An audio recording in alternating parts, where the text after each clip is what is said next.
We're back. It's a new season, and this is the Pablo Acuña story, and I'm your host, Jack City, on this channel.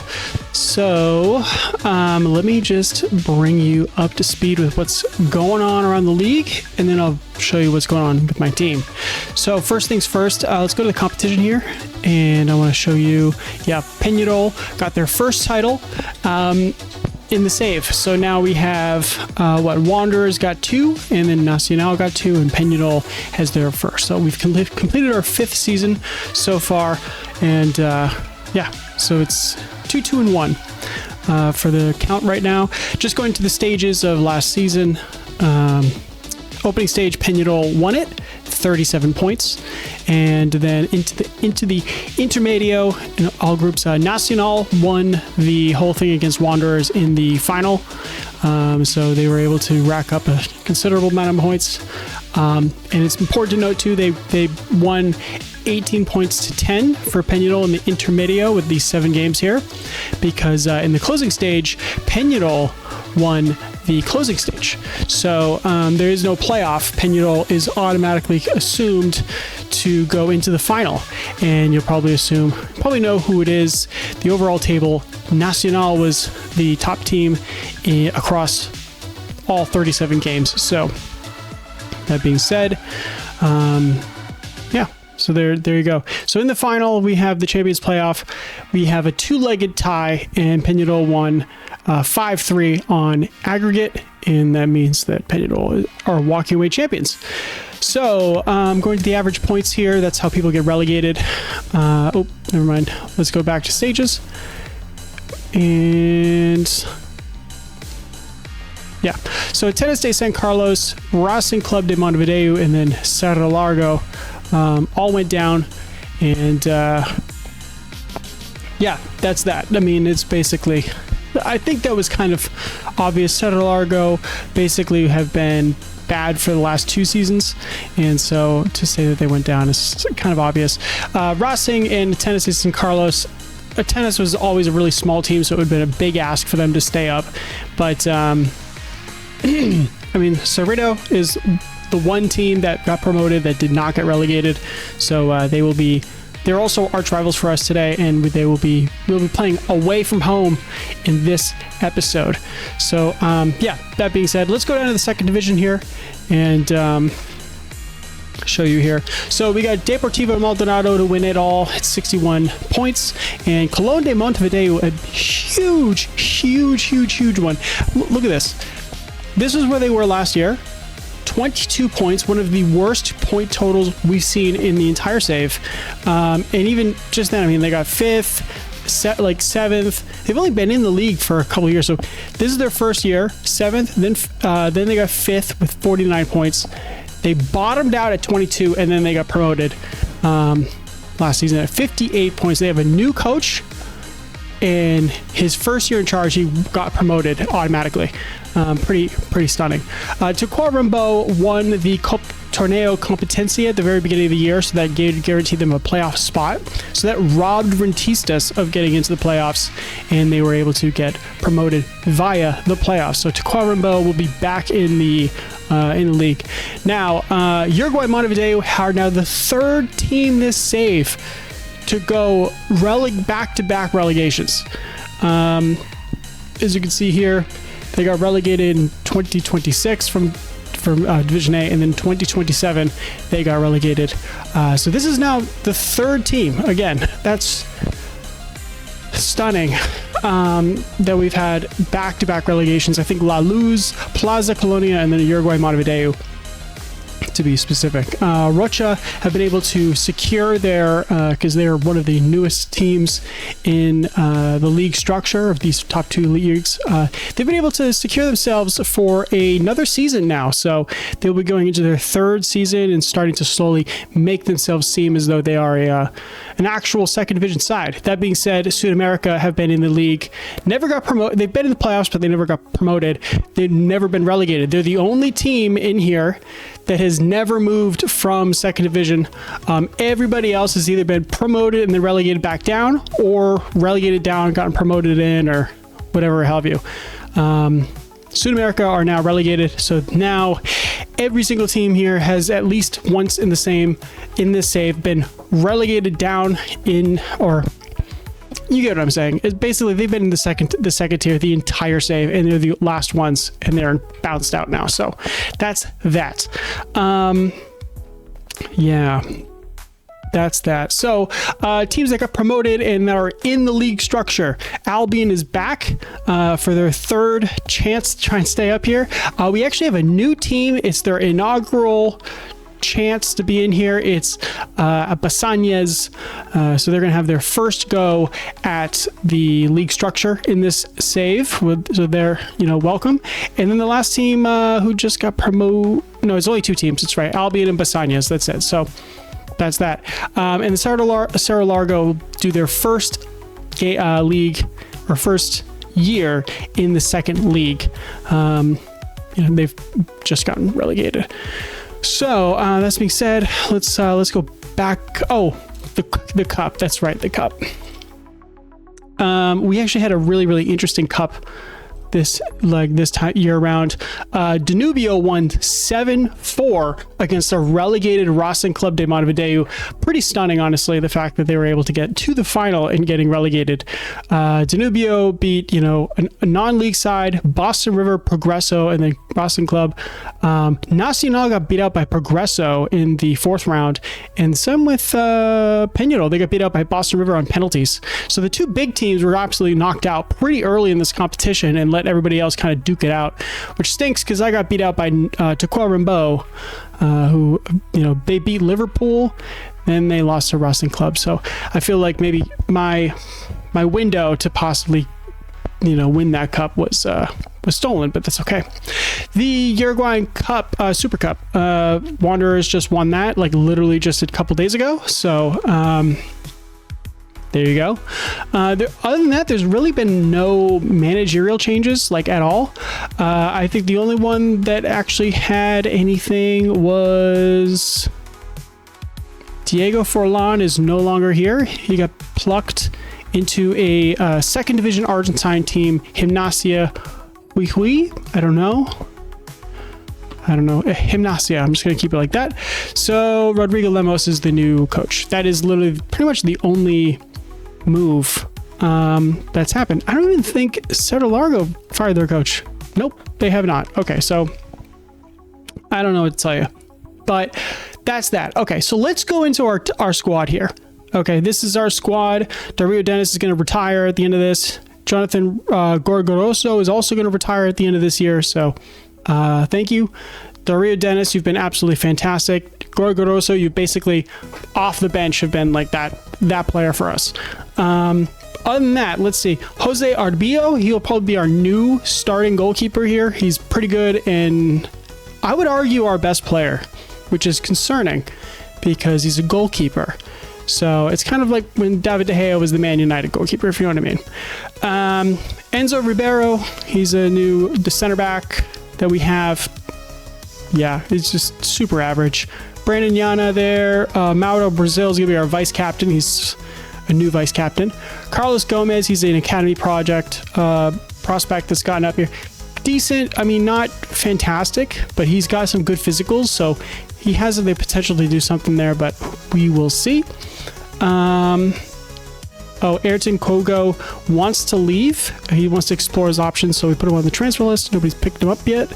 And Franco Lombardo, he thinks he can challenge for the first team spot. I think it's kind of possible, if I'm honest. His mentals are decent, his physicals are good. He's got the technicals where you need them, but not where you want them. So I think it's possible, but I don't know if he's going to get a long stretch in there unless we get multiple injuries. It's totally possible. So Franco Lombardo is going to be potentially breaking through here. Martin Herrera, he wants first team soccer. I actually tried to bump him into the reserves team, and then he kicked up a fuss. I was like, whatever, you could be in there. His physicals are pretty good, but he's not technically where we want him. That being said, let's keep going here. Enrique Femia, still here, unbelievably. I don't like him. Jonathan Candia, meh. We got a guy on loan, Ignacio Millens. yeah, he could play either that offensive role where Samuel Carriaga plays, or we could I'm training him right now to see if he can get into that defensive role. So see if he can lay off some of the necessity that we have Rabonyel play. Rabonyel could play the defensive or the contributor role from that defensive midfielder position. So Millens, I'm hoping, can actually fill that role. Or if Carriaga gets hurt, he can also go up here, like up top. So there's a little bit of versatility with this loan. So the board made a good choice there. I think so. I have not yet played him. They've made the loan quite late in the preseason, so I've never used him yet. So that being said, Leandro Mendez, he's still progressing very nicely. He's becoming one of our best players. So I'm hoping that this, like last year, 2 goals, 2 assists. He didn't do that well, but to be fair, that was his breakout year. This is like he's now going to be a set starter. So we'll see. Fernando Oviedo, our 20-year-old Argentine, pretty good, if I'm honest. Pretty good. He was not good enough to play for us last year, but he's percolating now. Like, he's doing very, very well, and you never know. Honestly, like, he looks pretty good. I'm kind of, we'll see how he does at the end of the year. He's gonna get a couple chances, and if he gets a good run, we'll see. Now, the transfers, they've been not favorable to me so far. So let's see. Released players. First one of notice, Matias Ferreira, been released. They couldn't negotiate a contract deal for him, so I'm sorry to see you, dude. You're gone, but that is what it is. All the other transfers here, you basically saw everybody that I showed you. This is kind of it. But the big one, Ignacio Pereira, $110,000 just upfront, paid out, no caveats, just straight up cash, 1 stipend, and that is our star striker. And I believe, look at the production here. I mean, we're losing like 10, 13 goals, like 10 guaranteed goals a year. And look at this. I mean, he was playing on the wing as well as down the center at time to time. He got 10 assists. I mean, this is going to be a huge loss. He was also our captain. Yeah, I'm not pumped about that. We sold a couple guys also from the reserves, for a little bit of money, Facundo Iraola, but whatever. Doesn't matter to me. It's clear to me that they needed to generate some finances as they're now a negative balance, but man, that's our best player, like without a doubt, and I am very much scared of this year. And that being said, let's go to the season preview. We have 10th place right now, and if you look at it, Mauro Brasil, who did not play that well last year, unfortunately, and then Jose Arbio, the new goalkeeper, is our best players on the team. So that's a little worrying, just defensive and your goalkeeper being the best players. I will say is that we have reinforcements coming. Andres Ferrari, he's a striker / winger that's going to come in the middle of the season. He looks very good, and I'm hoping that he could possibly help us. He's basically coming in from Villarreal B team.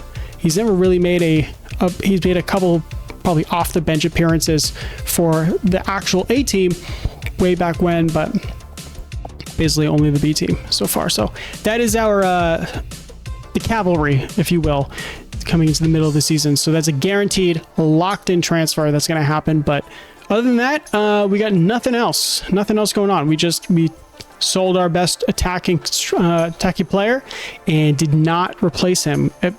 Hopefully Ferrari can be that guy, but we don't know. But anyways, let me jump to the first game. It's going to be away at Cerrito. This is a derby match. Local, right? Yep. No, it's a competitive rivalry going into this. So I'll see you then. It is Arbio in net, Leonard Costa, Brandon Yana, and Mauro Brasil for our backline. Quogo and Chapete on the right, Rabonyel, Maselli in the middle, Carriaga in the middle, and rounding up the front two, Marin and Mendez. On the bench, we got Dario Dennis, Carlos Gomez, Ivan Rodriguez, Enzo Ribeiro, Franco Lombardo, Lorenzo Albano, Ignacio Millens, Oviedo, Candia, and then Femia. So I don't know if Bonifazi will even see the net. It depends on injuries and whatnot. Bonifazi seems to be our third choice here.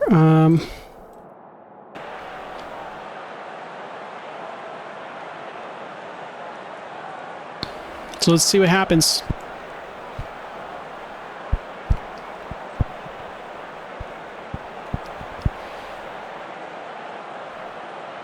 All right, early corner here.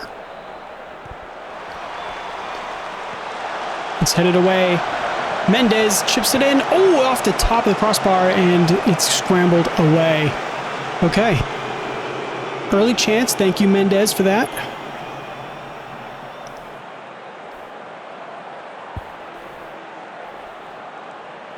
Arguello. Okay. Ayrton Quogo.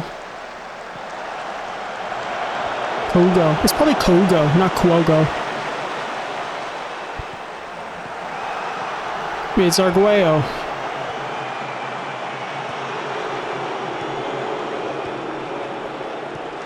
Oh, okay, it's Tejeda.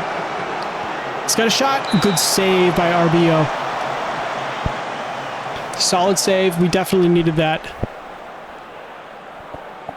Colón de Montevideo scored their first goal of the first division against Tacuarembó. Tejera. Passing it around. And it's put away, and it's back. And end of the highlight. I have made it to key highlights. I know that pretty much good save by RBO again. I know that I was putting them on extended highlights earlier, and I kind of extended the episodes a little bit too long at times. Just trying to do something new here. Maybe shorten the episodes, make them a little bit better, higher quality in that time. But yeah, just a little more action for you guys. Unless the time in between, if you know what I mean. But we have not played that well first 15 minutes. Nacional up 2-0 over Wanderers. Scrambled away.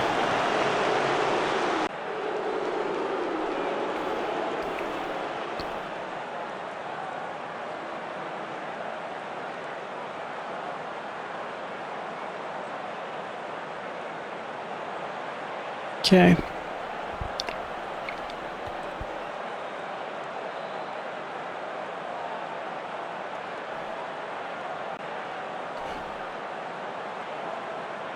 Also, you know what's crazy is I forgot to say this, but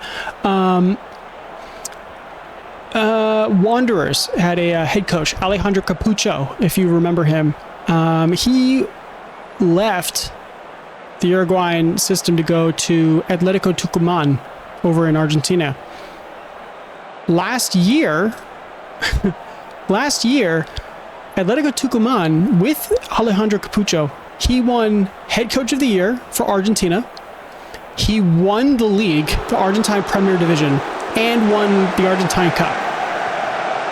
Stunning, like a domestic double. I think it's second or third year over there. So really, really impressive, honestly. And with a not being River Plate or Boca Juniors, to be Atletico Tucumán, really stunning. Unbelievable, really. Lema. Oh, Montevideo City crushing Danubio over here. 4-0. Villalba. Arguello, he's got a lane. Ooh, it's just over the top. He's aiming for that corner. Defensor Sporting, always very, very good. They're pretty much like a top tier, like a top half team in this league. Defensor. Liverpool FC basically is like the best of the rest. They come in third almost every year. Phoenix is your average like mid-table team. They're never bottom of the table. They're usually like right in the middle. I think there's 16 teams in here, so probably usually between like 6th and 9th.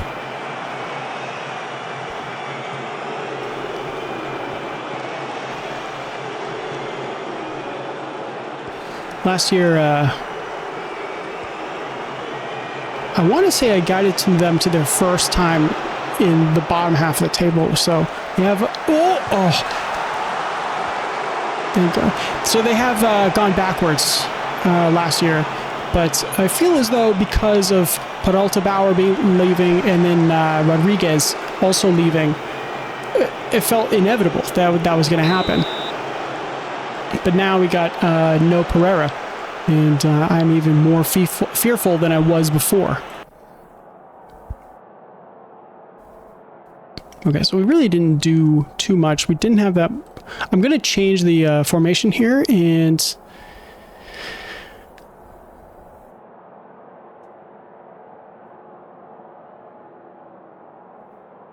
I'm going to put you here and then put you on the attack here. So I feel like that's good. Chapate, I'm going to put as a support, and then Kogo. I still can't figure out how to say his name. And the attack. So let's do that. Ignacio Millens gets his debut for us. Elone coming in very late. This is the first time I'm seeing him as well. So I can't tell you how good he is, but he looks decent. Looks like he could definitely provide a job, do a job for us.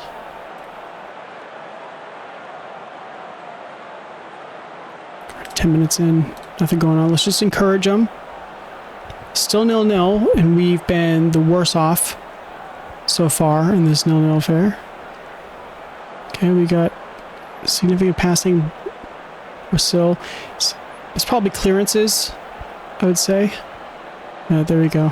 Nacional up 3-1.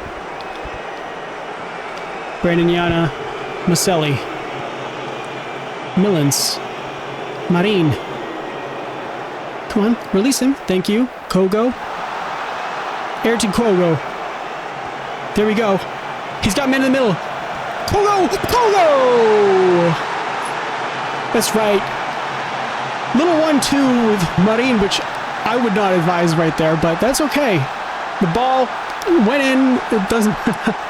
That's all right. That's all right. Beat his man here. Arguello got smoked. Little back and forth, and Kogo able to leather that into the opposite side. Good stuff. Good stuff.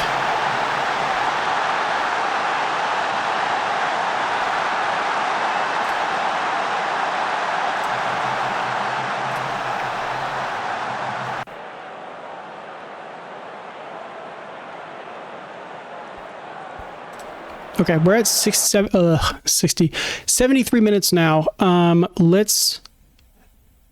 Okay, I'm going to put Femia on for that right wing position. And Rapunzel, I don't like how...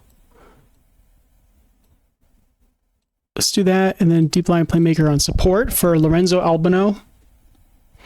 Because Rapunzel is just really, he's breaking down right now. He's 33 years old. He's just not the spring chicken he was anymore. So he might have to be a more regular substitute. He's definitely good enough to get the start, but it seems like he might be starting to need subs now. Enzo Ribeiro looks like I want to take off Brazil, but he's been playing well. So I'm going to keep it this so far. So we got 3 subs.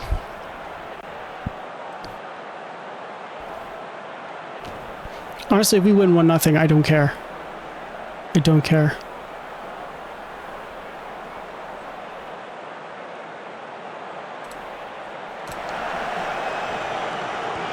Costa heads it down to Millens. Oh, ball over the top. It's Marin. Come on, Marin. That's a foul. That's a foul. Okay. Okay. Hold on. Penalties. Rodrigo Marin looks likely for this one. That's definitely a foul. Definitely a foul.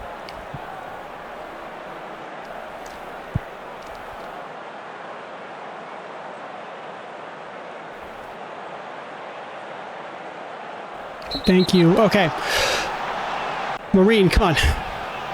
Big breath. Big breath. You can do it. Kill the game. Come on, man. Come on. Oh, man. Oh.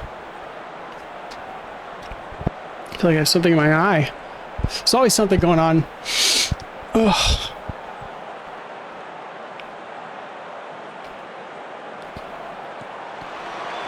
Just making sure my laundry's not... I've got a laundry timer right here. Lemma. Nope. Albano. Kogo. Yep. Play it safe. That's okay, Albano.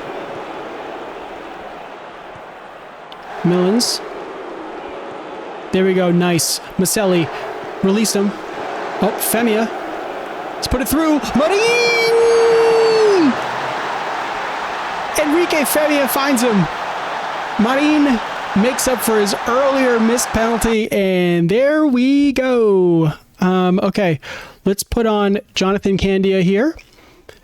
That is what I'm talking about. I'm going to put on Enzo Ribeiro. Actually, no, I'm not. I'm going to put on Ivan Rodriguez. And I think that's it.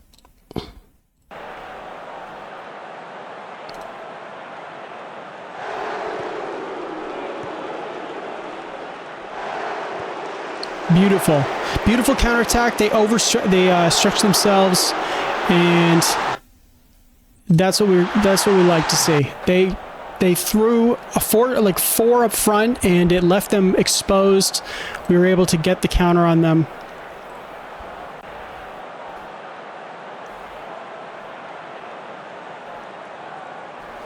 And I'm very happy that Marine was able to get a goal here, because I didn't want him to see a missed penalty be, what happens to him for this game. So this is fantastic. 2-0 victory against a competitive rival away at home, or away, not at home. And yeah, we've gone with a win. I thought we did well. I am pleased. With that win. So, yeah, great times. We got 3 points out of this on our season opener. And, yeah, we'll see what happens. I mean, my feeling right now is that we should be aiming for a mid-table. If we can get top half, that'd be fantastic. It will be very difficult to do with this squad, but we'll see what happens, because this is going to be an interesting little affair here. See if we can be able to pick teams off like that and be able to play on the counter, because that's how we are built at the moment. But again, I hope you please like and subscribe. Tell me how you're feeling about this. And, again, yeah, this is the Pablo Acuña store played out in Uruguay, and we're, just trying to chase titles. We're trying to see if we can get picked up by one of the big teams so we can go on and win titles. So thanks, and have a good one, and good night.